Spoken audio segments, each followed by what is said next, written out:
So I've stepped away from social media for 6 months. I've had some mental health issues and stuff, and I'm crazy Gav. Rather than writing a massive essay on Facebook, which would have been my old school thing, I thought I'd do this YouTube video because I'm getting a bit. What's the word? Frustrated with the way that the new season of The Mandalorian is being played out by various media outlets that I read, Screen Rant and comicbook.com and all of these sort of outlets,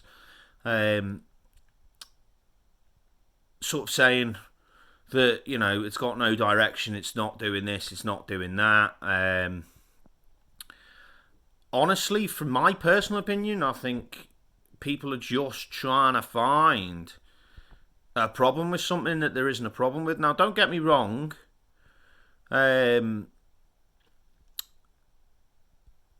There's aspect. I mean, like the latest episode is a bit daft. You can't deny that. But I do feel that it's deliberately done in a way that if they're introducing people like Jack Black's character and Lizzo's character and obviously Christopher Lloyd, these people, there's a reason why they're using actors like that and celebrities like that, because obviously they're going to feature further down the line. Now, whether that's necessarily going to be in The Mandalorian or whether it's going to be in the Ashoka series or however we reintroduce Thrawn at a later point, or if Ezra Bridger reappearing within the canon universe. If you like Star Wars, if you're an 80s kid like me who grew up with the original 3 films and then were disappointed by the prequels and further disappointed when Disney bought the franchise and made the sequels, there's 6 movies there that were, I wouldn't say they're not very good. That's not fair. They just weren't what, as someone that grew up with the original 3 movies, we expected. But I think The Mandalorian is the best thing that anyone's done with the idea of Star Wars from a visual media sense since those original 3 movies. I find the concept of the Mandalorian is very clever. I think Jon Favreau's an absolutely fantastic human being.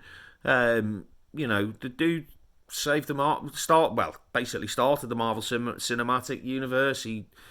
The Mandalorian's his response. I mean, for me, he's basically saved Star Wars. Between him and Dave Filoni, I mean, if you haven't watched Star Wars Rebels, go and watch Star Wars Rebels. If you haven't watched the Clone Wars animated TV series, go and watch that. Because it shows what you can do with this expanded universe, how much further you can take it. And I think a lot of the people writing these reviews in the media are reviewing a 40-minute, 45-minute, 50-minute television programme on an individual basis. And quite frankly, it's not for that. It never was. I mean, look, I know it's a daft thing to get frustrated about, and it's probably a daft thing to be posting on me, in the modern media world that we live in, but I think it's brilliant. I think the daftness is brilliant. I think the introduction of stupid little threads and things. And I mean, I remember reading somewhere, I think it was on Screen Rant, about someone saying that basically the beginning of this season retconned the end of Boba Fett, and it didn't. It doesn't. It's exactly the same conversation that the Mandalorian and the Armourer have in Boba Fett. They basically have the same fucking conversation in the Mandalorian, but at the beginning of this season. I think it's brilliant, personally. I mean, I'm really enjoying it. I like the daftness, but I've got a fan theory, and I've had a fan theory since the beginning. I don't think Din Djarin's the Mandalorian. I don't think Bo-Katan Kryze now that she's got the Darksaber, as I've just read somewhere online, saying, well, now she's got to be the focus. The Foundling's the Mandalorian, Grogu's the Mandalorian, Baby Yoda, whatever the fuck you want to call the little dude. I think the whole point is he's the Mandalorian, not the rest of them.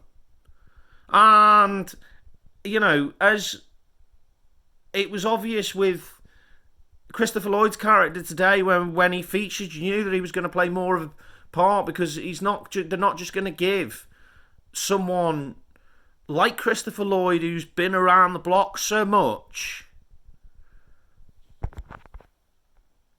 a 90-second cameo role in something like this.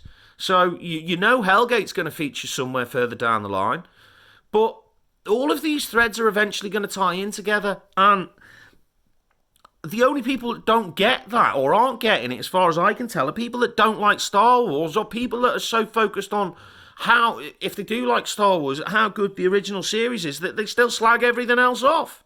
And, you know, I think it's great. I mean, the other part of media that a lot of people don't get with Star Wars is the novels, the actual books that they've written since Disney took over it. My God, some of them are brilliant. The Thrawn trilogy is amazing. The Alphabet Squadron trilogy is amazing. These things are... And you can see where all of these little bits are tying in. You know, the Bad Batch. Bad Batch is brilliant as well. Certainly, if you like the Clone Wars, the Bad Batch follows directly on from the end of the Clone Wars, and that is great. Go and watch that. It's boss. But you can see how all the threads, if you understand, if you watch the whole thing in chronological order, and you start filling in these gaps by reading the books and stuff, it all fits. And Disney aren't doing anything new with doing side swerve curveballs. I mean, what the fuck? What's the cantina scene in A New Hope, if not daft? The droids from the fucking beginning of the entire establishment of the universe have always been a bit daft. I mean, come on, look at C-3PO. You've got a camp golden robot that walks around and you know, if you're complaining that things are getting a bit silly with it, you obviously don't get the point. It's supposed to be a bit of fun as well as, you know, have these serious sort of, I suppose, strong moral concepts rolled into it. Or at least, you know, that's my take on it. The whole Star Wars universe is about hope. It's about spitting in the eye of the bad guy and somehow redressing the balance. You know, as I said, look, I'm just having a rant because, you know, like, as I said, it frustrates me when I watch something and I really enjoy it, and then I go online, and obviously because of the modern media world that we live in, my phone's picked up that I've watched it, so I'm then getting thrown a load of reviews, and I think a lot of people are getting paid to put content online, and they are literally just having to nitpick and pick holes in things, otherwise they don't get paid. As I said, from my point of view, I think it's great. Whether